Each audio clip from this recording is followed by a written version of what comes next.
여러분들은 혹시 뭉치면 살고 흩어지면 죽는다라는 말을 알고 계십니까?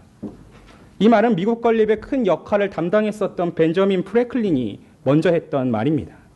미국이 영국과의 독립전쟁을 할 당시에 미국인들의 통합을 위하여 이것이 얼마나 중요한 것을 알려주기 위한 목적으로 쓴 말입니다. 그리고 후에는 이승만 대통령이 한국에 있는 보수와 진보 진영 간의 화합을 위해 이 문구를 사용했었습니다.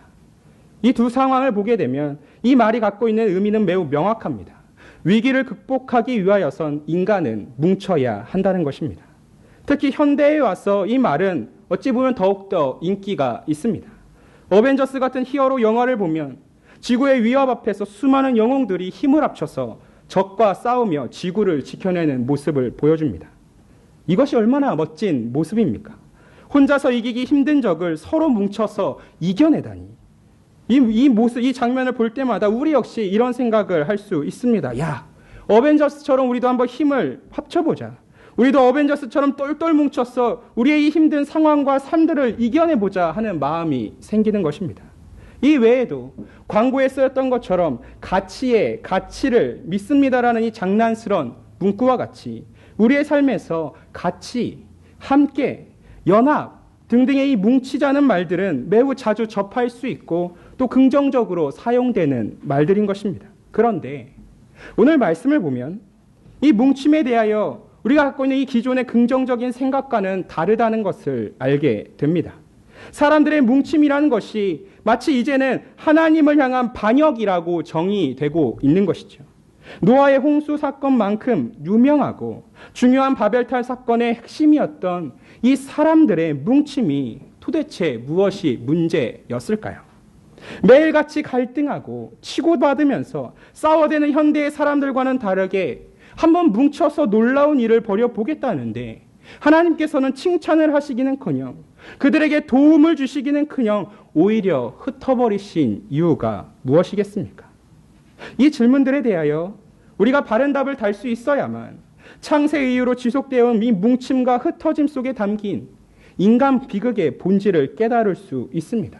그리고 이를 통하여 우리는 하나님만을 의지하는 안목을 얻을 수 있는 것입니다. 그렇다면 우리는 이를 위하여서 먼저 이 바벨탑 사건이 출발하는 배경이 무엇인가를 살펴보아야만 합니다. 우리 다 함께 1절을 한번 읽어보겠습니다. 1절 시작.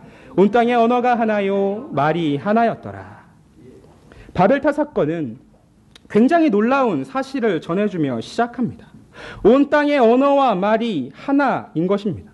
쉽게 말해서 모든 사람들이 한 가지 언어와 말로서 소통했다는 의미입니다. 전 세계가 한국어로 통일되어 있는 것이죠. 여러분, 이 언어가 이렇게 동일하다는 것이 얼마나 행복한 일이고 특권인지를 우리는 잘 알고 있습니다. 한국의 경우만 하더라도 영어만 우리는 기본 6년을 정규 교육과정으로 배웁니다. 여기에 대학 4년 동안 토익, 토플, 탭스 등의 영어 시험을 준비하고 치러왔습니다.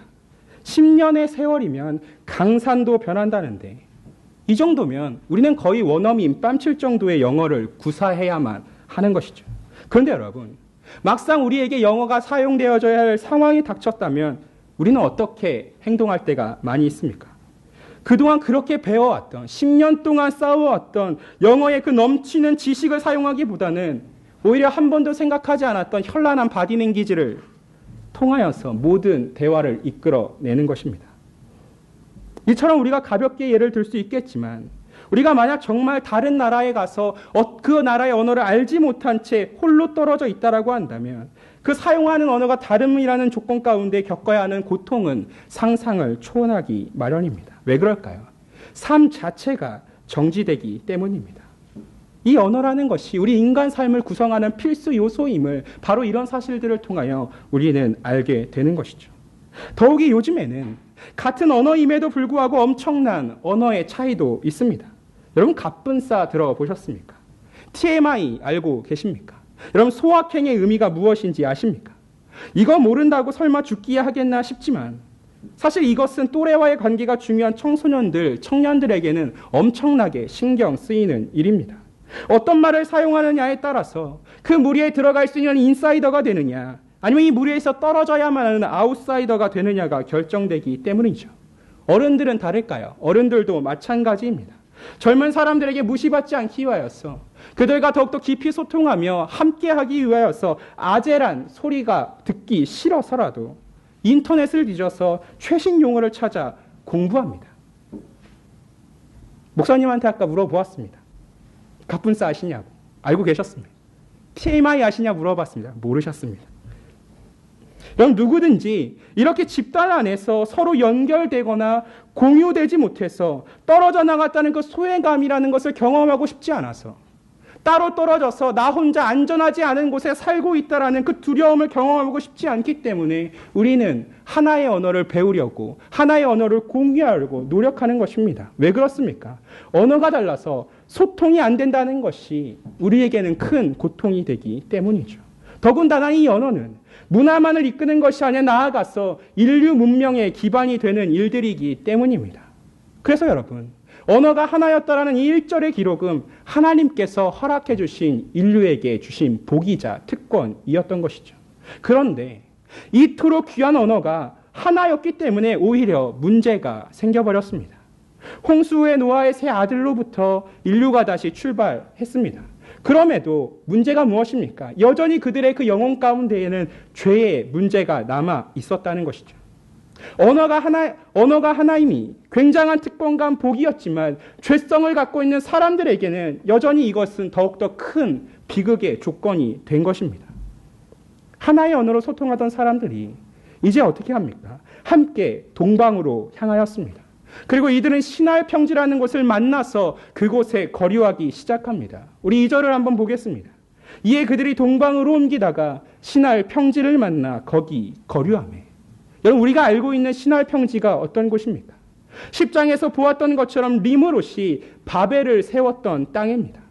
용감한 사냥꾼이라 불렸던 리므롯은 강대한 힘을 가졌던 폭군이었고 지도자였습니다. 통일된 언어가 있었고 강력한 힘을 기반으로 리므롯은 이제 사람들을 통솔하여 이전에는 상상하지 못했던 제국을 만들어가기 시작합니다. 그리고 이 일들을 위하여서 그들이 처음 했던 일은 단단한 벽돌을 만들어 구는 것이죠. 그리고 이제 이 벽돌 사이사이마다 더 이상 진흙으로 채운 것이 아니라 역청을 발라가기 시작했습니다. 창세기 11장 3절 말씀 함께 보겠습니다. 시작. 서로 말하되 벽돌을 만들어 경고히 붙자고 위에 벽돌로 돌을 대신하여 녹청으로 진흙을 대신하고. 여러분 이 3절에 기록된 것은 사실 엄청난 놀라운 일입니다. 여러분 시날 땅이 어떤 곳이라고 기록되어 있습니까? 평지입니다. 다시 말해서 흙은 많이 있겠지만 돌은 적은 땅이라는 의미입니다. 따라서 이들은 돌을 대신할 벽돌을 지금 직접 만들어내고 있습니다. 흙에 물을 더해서 개어 진흙을 만들고 모양을 잡아서 구워 단단하게 돌처럼 만들었습니다. 여러분 한번 생각해 보십시오. 그동안은 벽돌이라는 것이 없었던 땅에서 어떻게 이런 일이 가능할 수 있겠습니까? 답은 한 가지입니다. 이들은 하나님께서 허락하신 그 두뇌를 사용하여 그 이성을 사용하여 그들 주변에 있는 자연 현상들을 관찰하여 연구하고 그리고 직접 이제 돌을 만들어낸 것입니다. 그리고 여기에서 놀라움은 그치지 않습니다. 이들은 평지에 만드는 성읍과 탑임에도 불구하고 그 벽돌 바깥에 무엇을 발랐던 것입니까? 바로 역청이었습니다. 여러분 이들이 왜 그 성읍과 탑에 역청을 발랐을까요? 이들에게는 하나님이 행하셨던 그 홍수 심판이 기억이 남아 있었기 때문입니다. 자신들의 조상 노아가 방주를 지으면서 발랐었던 방수제 역할을 했던 그 역청을 발라서 이제는 우리가 어떤 상황을 만난다 할지라도 하나님께서 다시 한번 홍수로 심판한다 할지라도 결코 쓰러지지 않을 수 있는 내구성을 지닌 건물을 짓고자 한 것이죠. 지금에서는 이게 굉장히 기초적인 일일지 모르겠지만 당시로서는 최신 건축 공법이 발명되어 사용된 일입니다. 여러분 생각해 보십시오. 정말 대단한 일 아니겠습니까? 이토록 엄청난 관찰과 발명을 할 수 있는 존재가 바로 인간이었음을 보여주는 기록입니다. 이 정도라고 한다면 충분히 인간이 세상의 지배자가 능히 될 수 있음을 보게 되는 것이죠. 어떤 문제가 생긴다 할지라도 이 정도 할 수 있는 인간이라면 충분히 해결할 수 있지 않을까 생각하게 되는 것입니다. 이 바벨 성읍과 탑을 세우던 분명히 이 자들도 그렇게 생각했을 것입니다. 계속해서 우리 인간은 눈부신 발전을 할 수 있고 진보를 이룰 수 있겠다라는 가능성이 농후한 것입니다. 그런데 여러분, 이 1절부터 3절까지의 기록 가운데 하나님은 전혀 보이지 않습니다. 바벨탑 사건의 큰 문제가 바로 여기에 있는 것입니다. 그들의 드러난 그 문제의 본질 가운데는 바로 하나님이 배제되었다는 사실인 것입니다. 그리고 우리는 이것을 4절에서 분명히 찾게 됩니다. 우리 4절 한번 같이 읽어보겠습니다. 시작. 또 말하되 우리 이름을 내고 온 지면에 흩어짐을 면하자 하였더니, 여러분 리므롯을 비롯해서 이 당시의 사람들은 자신들의 속내가 어떠했는지를 아주 그대로 드러내고 있습니다. 3절에 쓰여 있는 이 자라는 말은 영어로는 오라라는 come으로 쓰여져 있습니다. 다시 말해서 지금 서로를 격려하면서 우리 한마음이 되어 함께 나아갑시다 라고 이야기를 한다라는 것이죠. 튼튼한 성읍과 탑을 건설하는데 이제는 탑의 꼭대기가 하늘까지 닿게 만드는 것이 그들의 목표인 것입니다. 홍수에도 끄떡없는 견고한 성과 탑을 만들고 싶어 합니다. 왜 그렇습니까? 이제는 하나님이 없어도 안전함이 보장되는 세상을 만들기 원했다라는 사실입니다. 하나님이 없어도 내가 원하는 것을 마음껏 누리고 소유할 수 있는 세상을 소망했다라는 의미입니다. 하나님이 전혀 필요하진 그 삶에 대한 기대를 지금 이들은 하늘까지 닿아야 한다는 탑의 높이로 표현하는 것입니다. 하나님이 간섭하지 못하시고 자신들의 삶의 주인이 되어서 원하는 대로 살면서 그럼에도 불구하고 생존 가능한 땅을 만들고자 하는 이유가 그리고 4절 말미에 두 가지로 정리되어 등장합니다. 첫 번째 것이 무엇입니까? 먼저 우리들의 이름을 내겠다라는 것입니다. 역사에 남을 만한 건축물을 지어서 자유분방한 인간 삶의 토대를 만들었던 그들의 이 업적을 이제는 자신들뿐만이 아니라 자자손손 대대후손까지 내가 계속하여 자랑하고 싶다라는 의미입니다. 그런데 여러분 한번 생각해 보십시오. 하나님께서 성경 가운데 이름을 뛰어나게 유명하게 했던 사람들이 어떤 자들입니까? 여러분의 머리 가운데 당장 떠오르는 자들이 누구입니까? 아브라함, 다윗과 같은 자들입니다. 그리고 그마저도 하나님께서 그들을 위하여 내신 이름임을 우리는 알고 있습니다. 즉 다시 말해서 본질적으로 이름을 낸다라는 것은 하나님만이 가능한 일인 것입니다. 그런데 지금 이들이 그 하나님의 특권을 빼앗으려 시도하고 있습니다. 스스로 이름을 내어서 자신을 높이고 자랑하고 싶어하는 이 자들의 두 번째 이유가 무엇입니까? 온 지면에 흩어짐을 면하자는 것입니다. 여러분 흩어짐은 이들에게 있어 매우 두려운 일이었습니다. 떠돌아다니는 삶이 얼마나 불편하겠습니까? 여러 가지 생명의 위협을 만나기 너무나도 쉽습니다. 그러니까 우리 좀 모여서 살자라는 말인 것입니다. 사방으로 큰 성을 둘러싸아서 그리고 가운데에 높은 탑을 세움을 통하여 힘을 자랑하면 아무도 우리를 건드리지 못할 거라는 뜻입니다. 여러분 인간의 가장 기본적인 욕구인 우리들이 갖고 있는 이 의식주를 해결하기에 이렇게 모여 사는 것만큼 좋은 게 어디에 있겠습니까? 그런데 이렇게 뭉쳐서 흩어짐을 면하자 하는 사람들 앞에서 이미 그 전에 주어져 있었던 하나님의 말씀이 있었습니다. 우리 창세기 9장 1절 말씀 한번 찾아 같이 읽어보겠습니다. 창세기 9장 1절 말씀입니다. 우리 찾았으면 한 목소리로 읽습니다. 시작. 하나님이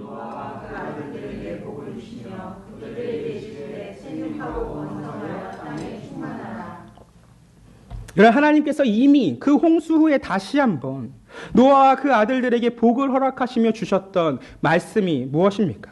생육하고 번성하여 땅에 충만하라는 것이죠. 하나님의 원하심은 사람들이 온 땅에 모여 사는 것이 아니라 오히려 흩어져서 충만하기를 원했습니다. 그런데 사람들은 이 하나님의 말씀을 기억하지 않은 채 흩어지지 않고 뭉쳐 살기를 원하고 있는 것이죠. 여러분 그냥 간단하게 생각하면 단순하게 바라보면 서로 함께 모여서 서로 도와가며 오순도순 사는 것이 무슨 문제이겠나 싶겠지만 여러분 하나님을 배제한 채로 자신들의 욕구만 충족하려고 했던 그 삶이 하나님이 전혀 필요하지 않는 삶을 꾸리려 모였다는 것이 바로 문제인 것입니다. 언어가 하나라서 소통이 편하고 강한 힘이 있어서 외부의 위협에도 하나님의 그 심판 앞에서도 끄떡없을 수 있을 만큼 이들이 강한 성을 짓고 탑을 세운다 할지라도 문제가 무엇입니까?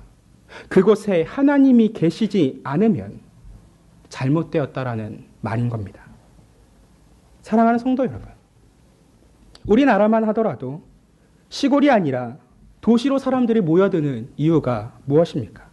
아무래도 모여 있으면, 아무래도 시골에 있는 것보다 도시에 함께 모여 있으면 무언가 조금 더 내가 안전할 수 있을 것 같고, 이곳에 사람들이 모여 있기 때문에 무언가 내가 일할 수 있는 자리가 생길 수 있을 것도 같아서, 즉 다시 말해서 삶에 있어 안정감이 생길 수 있기 때문에 우린 주로 도시로 몰려들기 시작합니다.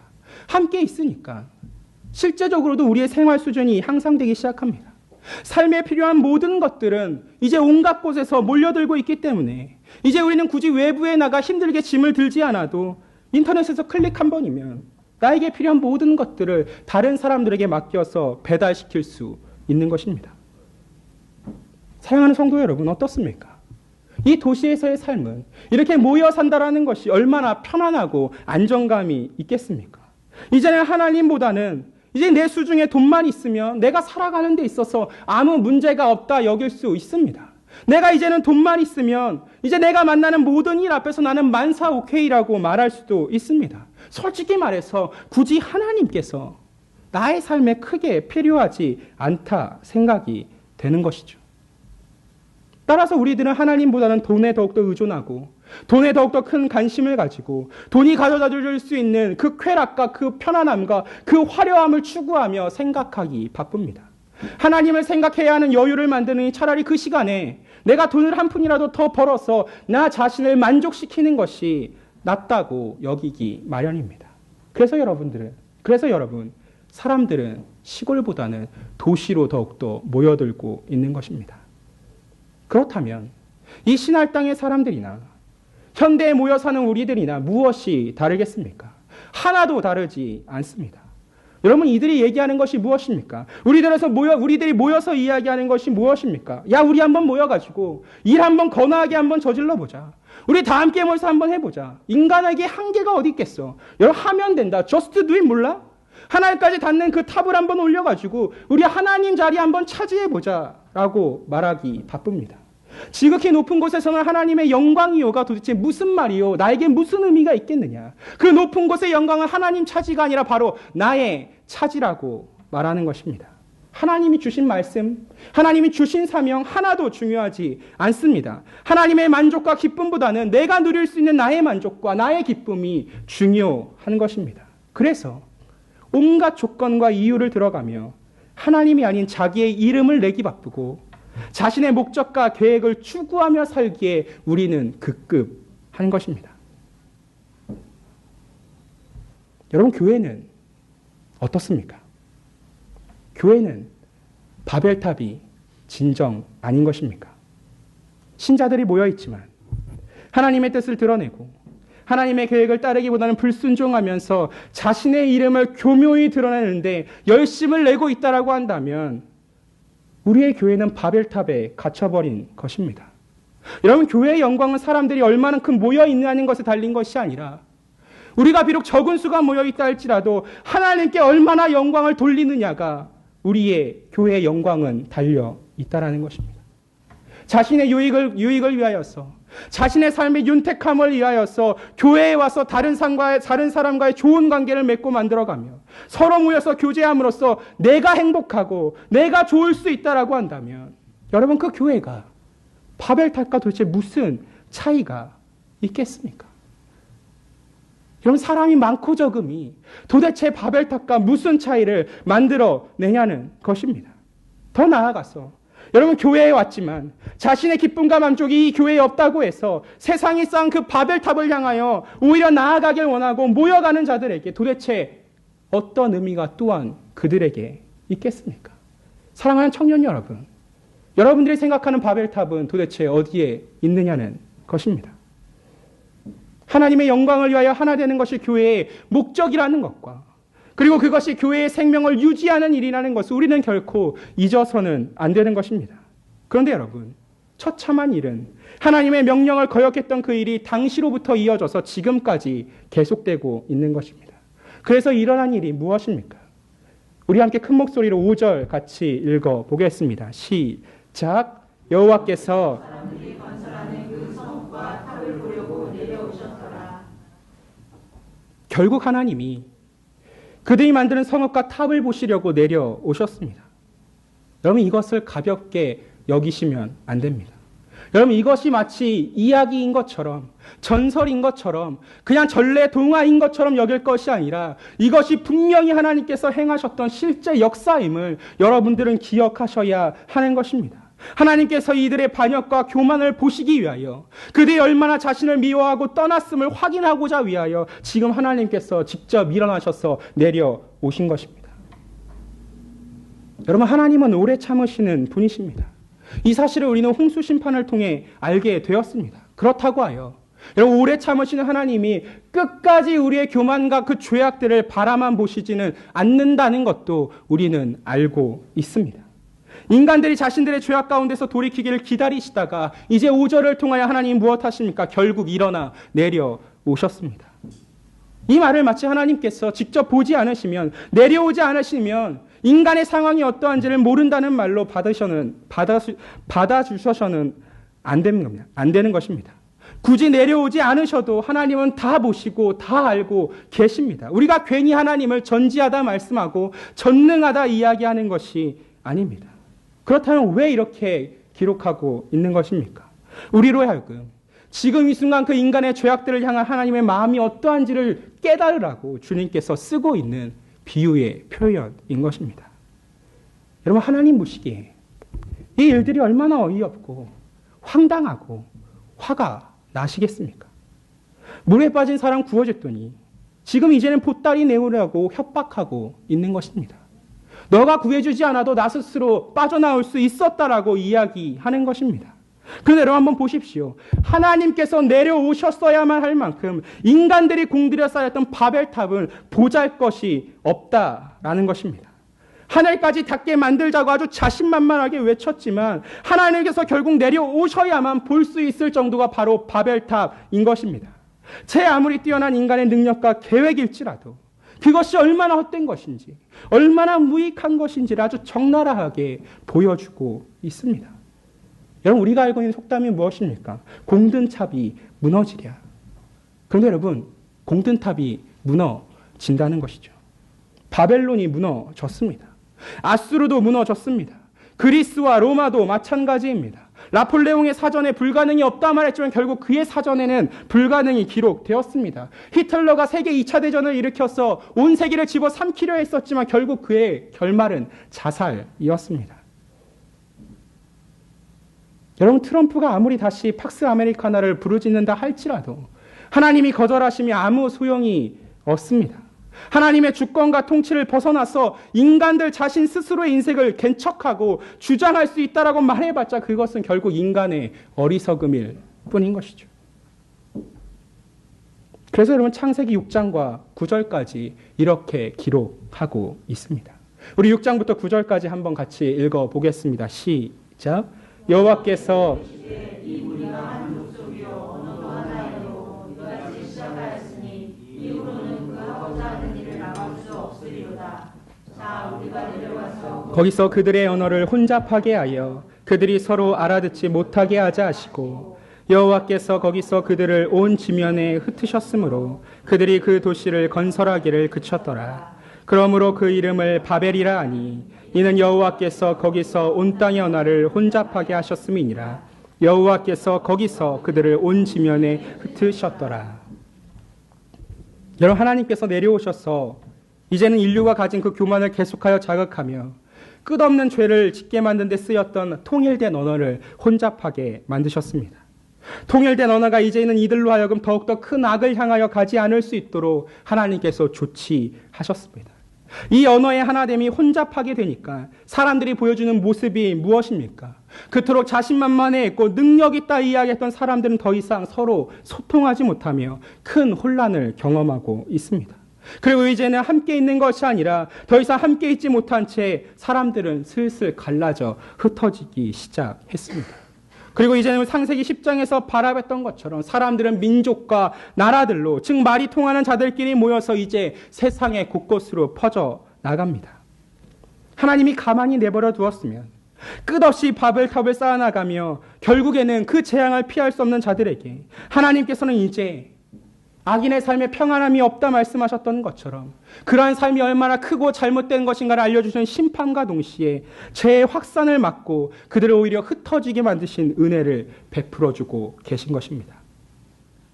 하나님께서 이 언어를 혼잡하게 하심을 통하여 그렇다고 한다면 우리는 이 일들 가운데서 분명히 얻을 수 있는 진리가 무엇이겠습니까?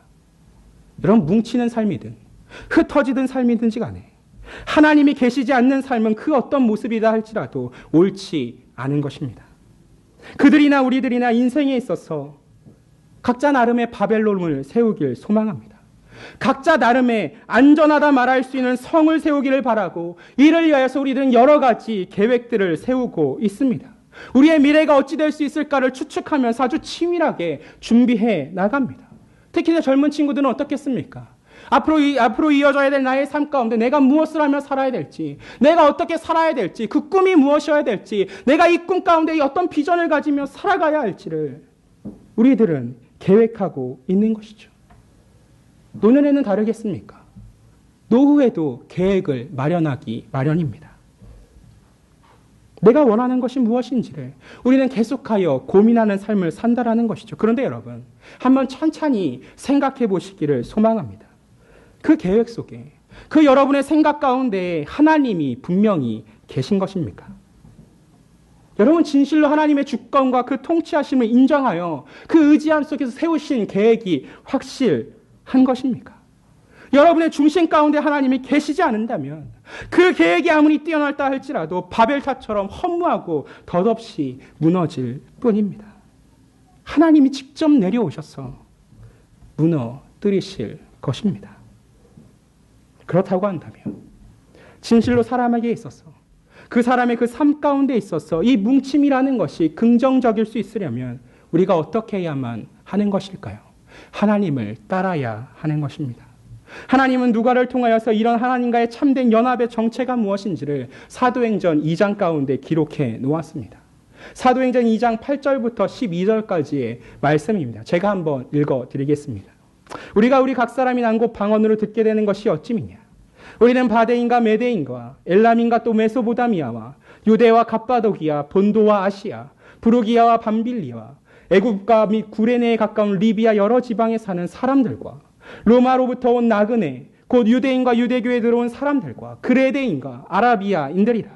우리가 다 우리의 각 언어로 하나님의 큰 일을 말함을 듣는도다 하고 다 놀라며 당황하여 서로 이르되 이 어찌 된 일이냐 하며. 사랑하는 여러분, 오순절 성령이 임하셨던 그날 가운데 뿔뿔이 흩어져 버렸던 인류가 이제 드디어 하나님 안에서 참된 뭉침이 무엇인가를 깨닫게 되었습니다. 바로 하나님 안에서인 것입니다.